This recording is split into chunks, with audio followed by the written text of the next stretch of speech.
Yo, novatos, thanks again for tuning in to yet another video. Infamous here, coming at you live from San Jose, California, the West Coast, the Golden State. That's right. Let's go ahead and get on with the topic of today's ride. We're going to be criticizing, or you know what, I'm going to be sharing what I don't like about the Chief, the Indian Chief, the 2022. Now, you know what, there's a lot of stuff to say about it. I did enjoy it. I did like it. I rode all three of them, I guess. The Super Chief, the Dark Horse, the Bobber. You know, the whole naming thing is a little confusing for me. It's just something that I gotta get used to. Saying the whole Chief, Bobber, Dark Horse. I don't know. I mean, with the Harleys, it's just a lot easier just to say S, or just to call it something else. Kind of like the Heritage, the Street Bob, the Standard. It just flows off the tongue a lot easier. So I don't know, maybe, you know what, regardless, it's just one of those things that it just takes some getting used to. All right, and like I said, I did enjoy those bikes. Anytime I'm on two wheels, I'm having a blast. It doesn't matter what type of bike it is. I'm gonna be having fun. I rode, like I said, a whole lot of different bikes. I believe it was about 5 hours, just rapid fire on this one, on that one, on this one, on the next one. It was just a blast being able to ride all those bikes. It was just great all the way around. I did enjoy the event, and I did enjoy the 116. I'm a fan of it. It's great. The single pin sound and the torque of the 116, the sport modes, all of that stuff was just great. I did enjoy the event, and I do enjoy the bike. It's a beautiful bike, but that being said, there are a few things I just can't get over. There's just small detail stuff, aesthetics, just stuff that I don't like. I'm not a fan of. And like I said, I mean, you guys might love that bike. You guys might love the styling and everything else, but there's just a few things that I just can't get over. I can't get over.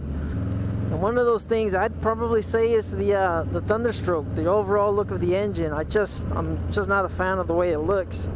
I've always called it the Megamind type of jugs and heads and all that other stuff. It just looks like that. It looks like Mega Man.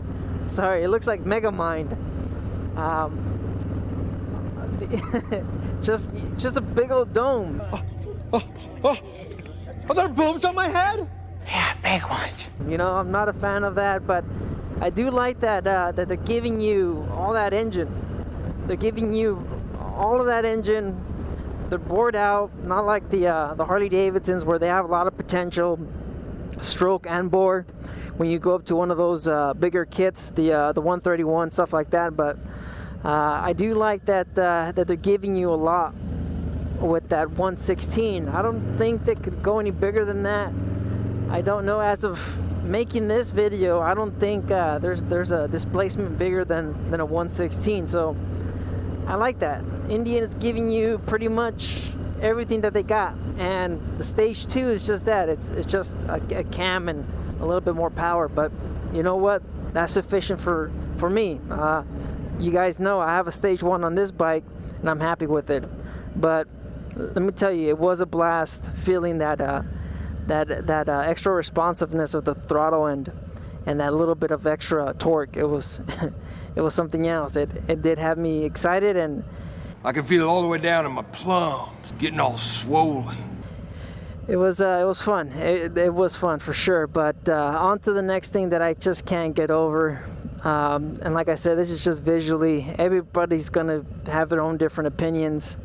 But this is just my 2 cents. And something else that I just can't get over is just the strutless rear fender, and along with the rear fender, or the rear of the bike, that chopped fender.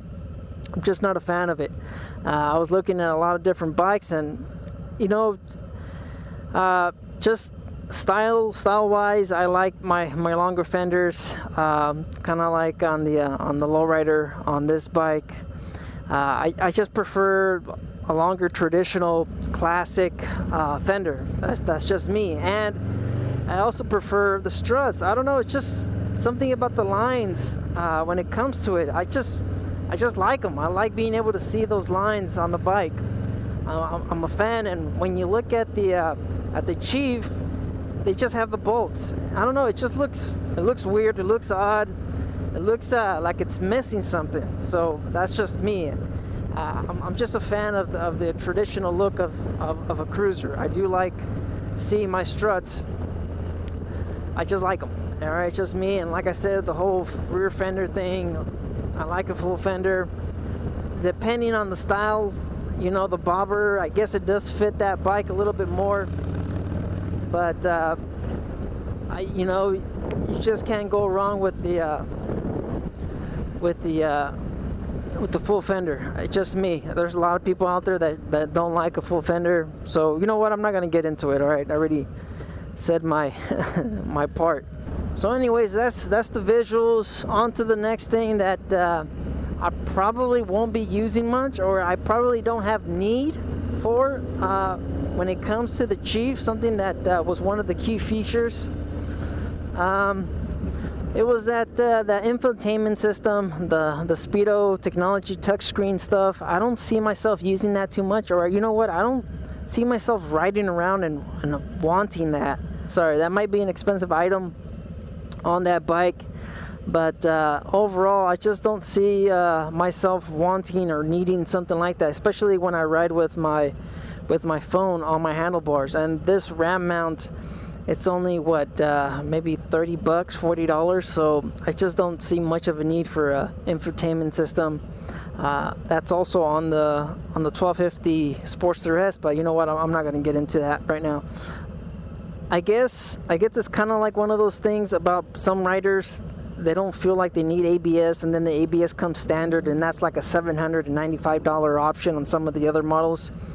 I feel like the ABS could be crucial. It's something that it's kind of like your engine guard. I just believe it's something that it's good to have. I've seen a few videos where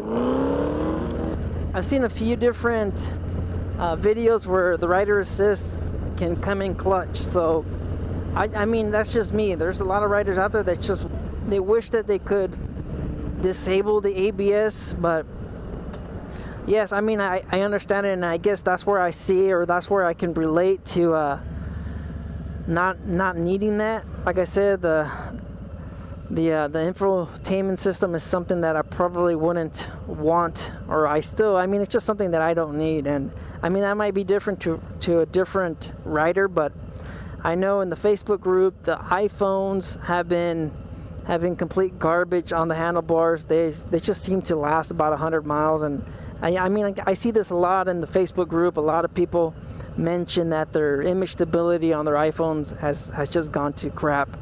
So maybe that, I guess if you're an iPhone owner or a iPhone user, you might want that, since having the phone on the handlebar seems to destroy your camera.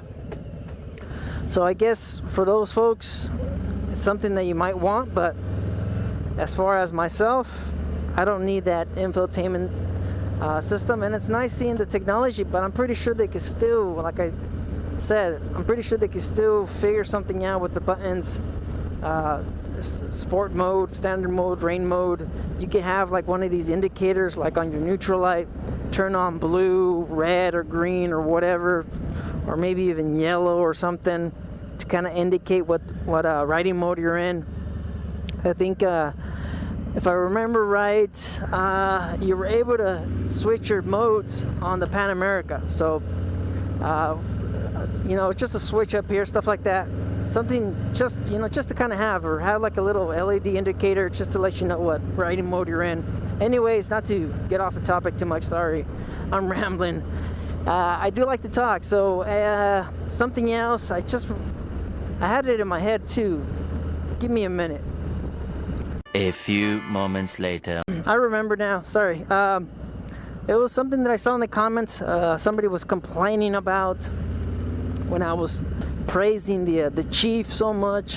I was, I guess, you know what? It's just, some people hate when you say bad stuff about their bikes. People are passionate, and there's just some people that hate when you say a lot of good things. So, But I think everybody has their own opinion on a bike. Everybody's gonna have a different feel to a bike. I'm 5'7". There's people that are 6'5". Look at Matt Laylaw, he's 6'5". Some people are 6'6". Typically those riders, people that are a little bit taller, they're just gonna hate the bike. And someone like myself, a little bit shorter, I'm just gonna love the bike, and I'm gonna have a lot of good things to say. And some riders have different uses for their bikes. You know what? I'm not gonna get into it. I'm rambling a lot. Getting back onto the comment that one of the viewers had. They had mentioned that the Thunder Stroke 116 does not have oil cooler, or doesn't have an oil cooler. Sorry. And you know, Indian has a different type of a system, of a cooling system, of a fuel system, fuel efficiency. It's something that I believe Harley-Davidson should probably look into, something that Harley should probably think about or consider, and that is that, how do you say it, cylinder disengaging, or it's cylinder deactivation, or something like that. I'm not sure what they call it on the Indian. Like I said, I'm not an expert when it comes to Indian. I don't know a whole lot. You know what? Yes. Anyways, not gonna keep on rambling. It's just something about the deactivation of the rear cylinder, and that manages your heat, and it also manages your fuel efficiency. So that's I guess that would be the alternative to having the oil cooler. Would it be nice to have them both? Yes, I think that would be that would be awesome, to be able to have the oil cooler and that rear cylinder deactivated one while you're waiting at a light. It's something that I believe would be nice to have. I'm pretty sure an aftermarket company will offer that for the 116 Indian.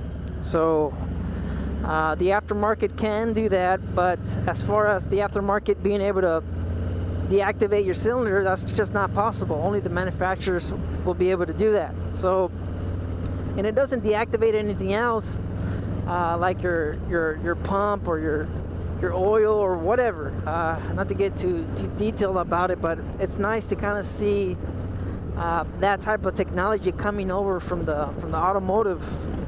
I used to see that all the time when I was working at the dealers. I used to see that type of technology, and I just thought it was cool.